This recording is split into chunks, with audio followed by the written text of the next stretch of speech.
Coucou à tous, bienvenue sur Bantouflo. Aujourd'hui dans cette vidéo, nous allons parler de comment transformer sa routine capillaire en routine capillaire pour l'hiver. Je sais que cette année, on est dans une année particulière où beaucoup d'entre nous n'allons pas aller à l'extérieur parce que confinement, Covid en général, mais je pense que c'est toujours important de faire une vidéo comme ça et de vous parler un peu de pourquoi c'est important de faire la transition entre une routine qui est un peu plus adaptée à l'été ou à un climat plus chaud à une routine qui est adaptée à un climat un peu plus froid. Dans cette vidéo, non seulement je vais vous parler de comment faire cette transition, je vais aussi vous montrer des produits que moi-même j'utilise quand il commence à faire un peu plus froid ou des produits que je peux adapter à la saison plus fraîche. La première chose qu'il faut savoir, c'est que il faut boire de l'eau.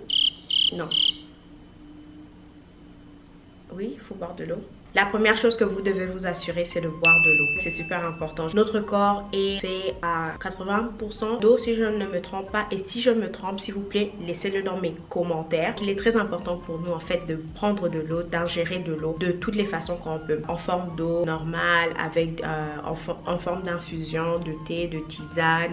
L'eau est vraiment important parce que ça nous aide à hydrater nos organes et aussi hydrater nos cheveux. Quand on boit très peu d'eau, on peut rapidement voir en fait que nos cheveux sont desséchés et c'est pour ça qu'on dit toujours buvez de l'eau si vous voulez avoir un résultat différent par rapport à vos cheveux. La sécheresse de vos cheveux aussi, c'est une indication qu'il y a peut-être un manque d'hydratation interne. Et aussi une façon de savoir si vous buvez assez d'eau, c'est de voir tout simplement la couleur de vos urines. Vos urines tendent plus vers la couleur verte ou jaune foncé, ça veut dire en fait qu'il y a un souci. C'est peut-être un problème au niveau des reins, c'est peut-être un problème interne ou bien c'est vraiment un problème de manque d'eau. Donc c'est très important en fait que vous vous assurez que vous buvez assez de l'eau et que vous hydratez bien vos organes. Si votre urine tend un peu plus vers le clair, vers quasiment la couleur de l'eau, vous savez que vous allez très bien, vous buvez assez d'eau. Si votre cas c'est ok à ça, moi je bois déjà assez d'eau, c'est pas l'eau qui me c'est pas l'eau en fait qui a un problème pour moi. Qu'est-ce que je peux faire pour avoir les cheveux beaucoup plus hydratés pendant l'hiver? Une chose qu'il faut savoir, c'est qu'en hiver, on est à l'intérieur et à l'intérieur, qu'est-ce qu'on a? C'est le chauffage. Et le chauffage aussi vient assécher nos cheveux et c'est pour ça que c'est très important d'être une personne qui rentre dans la routine de porter un bonnet en satin ou bien un foulard en soie, n'importe quoi qu'on ait qui va pouvoir maintenir nos cheveux hydratés. Je sais qu'il y a beaucoup de personnes qui n'aiment pas mettre des foulards en soie parce que ça leur donne mal à la tête quand ils vont dormir, mais vous pouvez utiliser ça à la maison un peu comme un accessoire de mode. C'est aussi très bon pour préserver l'hydratation à l'intérieur de vos cheveux. Ça c'est une chose que je recommanderais vraiment là à l'immédiat. Si vous avez déjà commencé à mettre le chauffage chez vous, c'est de garder le plus souvent vos cheveux sous un foulard. L'autre chose que je vais conseiller, c'est encore une fois, cette année on va pas sortir beaucoup, mais pour les gens qui vont beaucoup sortir, c'est vous assurer que le bonnet en coton ou bien le bonnet en laine que vous utilisez, vous mettiez une sorte de protection en soie ou en satin par dessous, parce qu'en fait les bonnets en coton, les bonnets en laine et tous ces autres bonnets qu'on a en polyester, ce qu'ils font, c'est qu'ils absorbent en fait, ils prennent l'hydratation que nous avons sur nos cheveux, ce qui rend nos cheveux en fait à la fin d'une journée, on voit comment nos cheveux sont tout secs, on a des petites boules qui se forment comme ça. Vous voyez quand vos cheveux sont super secs, ça fait comme des petites boules sur les côtés, derrière et tout ça, mais c'est parce qu'en fait le tissu en fait que vous avez utilisé, ce tissu là est venu assécher vos cheveux tellement que vos cheveux commencent à faire des nœuds. Donc c'est très important d'incorporer des foulards en satin et en soie dans votre routine, parce que oui, ça fait partie de votre routine. Maintenant passons plus précisément à parler des produits et qu'est-ce que vous devriez essayer de regarder en fait à l'intérieur des produits. Quelle est la belle indication qui va vous dire que ok, ce produit là est bon pour mes cheveux et il va super bien hydrater mes cheveux pendant l'hiver. Donc la première chose qu'on doit s'assurer, c'est que en gros, encore une fois, le premier ingrédient qui devrait avoir dans vos produits capillaire, c'est de l'eau. Surtout quand ce produit capillaire est là pour venir hydrater vos cheveux, vous devez vous assurer qu'il y ait de l'eau à l'intérieur, d'accord? Donc l'eau comme premier ingrédient, c'est très important. Et la deuxième chose, c'est d'utiliser un produit qui a des propriétés humectantes. Et c'est quoi un produit qui a des propriétés humectantes? C'est tout simplement un produit qui va attirer en fait de l'eau qu'il y a dans l'atmosphère en fait pour venir hydrater vos cheveux. Et je pense que c'est très important que quand on achète des produits, on essaye de bien regarder en fait un produit qui aurait les meilleures propriétés humectantes aussi pour nos cheveux. Et aussi des propriétés émollientes qui c'est un peu comme les propriétés humectantes. Les produits émollients, eux, vont venir s'assurer que les cheveux vont retenir, retenir en fait cette hydratation qui a été mise par les produits qui avaient déjà des propriétés hydratantes. Donc les trois choses qu'on devrait essayer d'avoir quand on choisit nos produits capillaires hydratants devraient être de l'eau, des humectants et des émollients. Des fois, il se peut qu'on ait une chose sur 3, 3 sur 3 ou 2 sur 3. Mais c'est une très bonne chose de tranquillement commencer à pouvoir apprendre un peu par rapport à ça. Après avoir mis l'hydratation, il est important de sceller cette hydratation. Et là, vous allez remarquer en fait que je parle d'une méthode que vous devriez déjà connaître et c'est la méthode LOC, Liquid Oil Cream. Mais moi, en fait, ce que je recommande aux gens de faire, c'est du Liquid Cream Oil. C'est pour ça que là, maintenant, je parle des scellants parce que le scellant, en fait, ça peut être de l'huile. J'espère que je me suis bien exprimée, que vous avez bien compris. Au début, je vous ai parlé de l'hydratation et de boire de l'eau. Donc ça, c'était le L, donc liquid, et C pour cream, donc crème et tout ce qui va venir pour hydrater vos cheveux. Et oil, c'est maintenant la partie dans laquelle nous sommes en train de rentrer avec les huiles et les scellants pour maintenir l'hydratation qu'on vient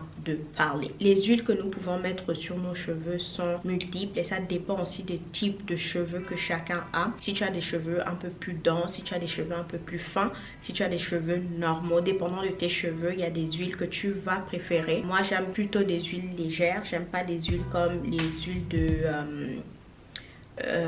l'huile de ricin, je pense c'est le mot. Cette huile là est très épaisse. Le seul endroit où j'aime utiliser cette huile, c'est sur en fait les contours de mon visage parce que je trouve que ça aide très bien l'hydratation par là. Mais quand je le mets sur mes cheveux, c'est juste une catastrophe. Ça colle mes cheveux et c'est pas la meilleure chose. En été, on utilise beaucoup plus des huiles parce que on sort beaucoup plus avec nos cheveux à l'air et les huiles c'est assez léger, c'est bien, c'est très facile d'incorporer ça dans nos coiffures. Mais en hiver, à cause qu'il fait trop froid et qu'il y a beaucoup plus de paramètres qui vont venir assécher nos cheveux comme ce qu'on a dit, ce qui est bien c'est d'utiliser les beurres parce que les beurres sont assez épais et assez lourds en fait pour venir bien sceller l'hydratation. Ce qui est très bien avec les beurres, c'est que si on fait par exemple nos tresses, si on fait nos twists, si on fait nos coiffures protectrices, ça permet vraiment de maintenir les cheveux un peu plus en place que les huiles. Moi j'ai utilisé le beurre de karité, mais un beurre que j'aimerais vraiment utiliser c'est le beurre de coco et ça je pense que je vais en faire moi-même et je vais vous dire qu'est-ce que j'en ai pensé, mais c'est vraiment quelque chose que je recommanderais. Si vous avez toujours pas commencé à utiliser les beurres, je vous recommande d'utiliser les beurres. Passons à tout ce qui est un peu le lavage. Je recommanderais aussi à cette période d'utiliser des shampoings clarifiants. Les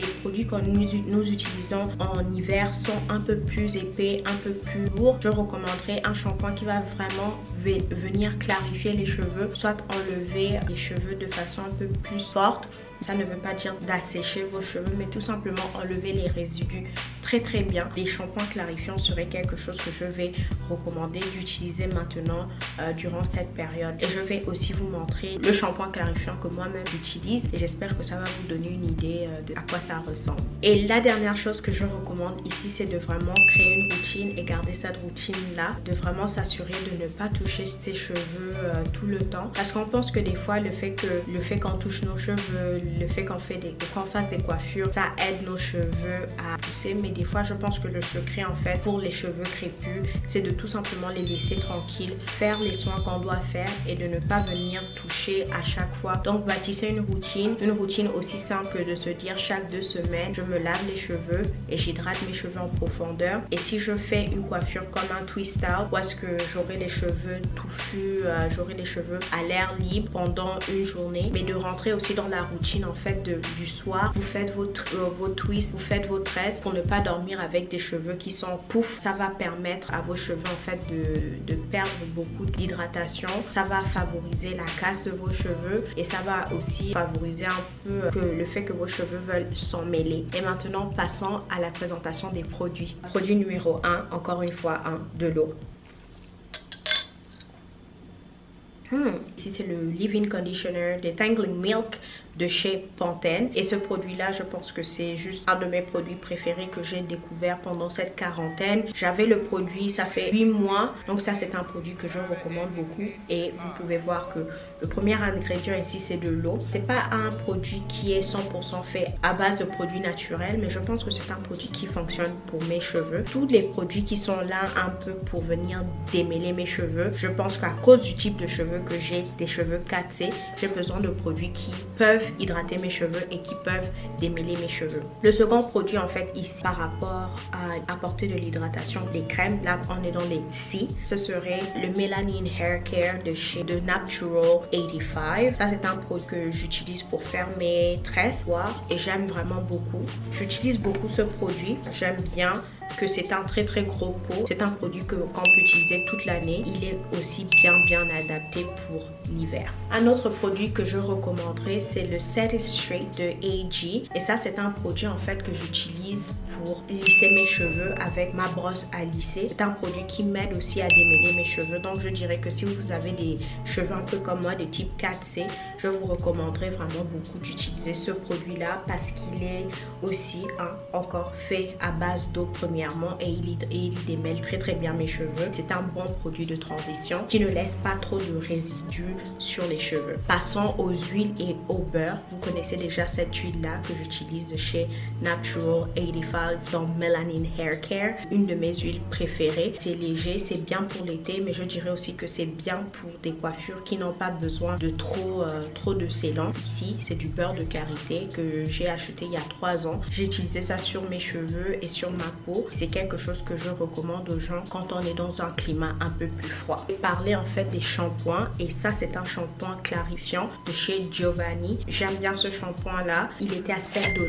Pour un shampoing clarifiant, je trouve que c'est assez cheap parce que les shampoings clarifiants, à cause du fait qu'ils sont un peu plus professionnels, ils sont un peu plus chers. Finalement, c'est mon shampoing hydratant et ce shampoing là est de Herstone Naturals, un shampoing que j'affectionne vraiment beaucoup. Je vous en parle depuis des années et ça va toujours être un de mes préférés de tous les temps. Je ne veux pas partir sans vous parler d'après-shampoing, donc j'utilise maintenant cet après-shampoing de chez Giovanni qui est mon après-shampoing préféré. Ce shampoing là, il démêle mes cheveux super bien et là je comprends pourquoi en 2014 tout le monde était fou de ce shampoing. J'espère que vous avez très bien aimé cette vidéo. Essayez de faire un truc un peu facile à digérer. Je sais qu'il y avait beaucoup d'informations. Si vous avez des produits que vous utilisez et que vous aimez utiliser pour faire la transition entre une température chaude à une température froide, s'il vous plaît, n'hésitez pas à partager avec moi parce que je trouve en fait que ça m'aide aussi à savoir quels sont les bons produits qu'il y a sur le marché. N'hésitez pas à partager vos produits, vos coups de cœur préférés avec moi ici dans les commentaires et retrouvez-moi bien sûr sur Instagram où est-ce que je passe la majorité de mes journées à partager avec vous, à dialoguer avec certains d'entre vous. C'est tout pour cette vidéo. On se voit dans la prochaine vidéo ici sur Band to Flow et j'espère que vous avez beaucoup aimé cette vidéo. Je vous fais de très gros bisous. Comme d'habitude, mon nom est Asangwan et je fais des vidéos ici sur Band to Flow. Bye.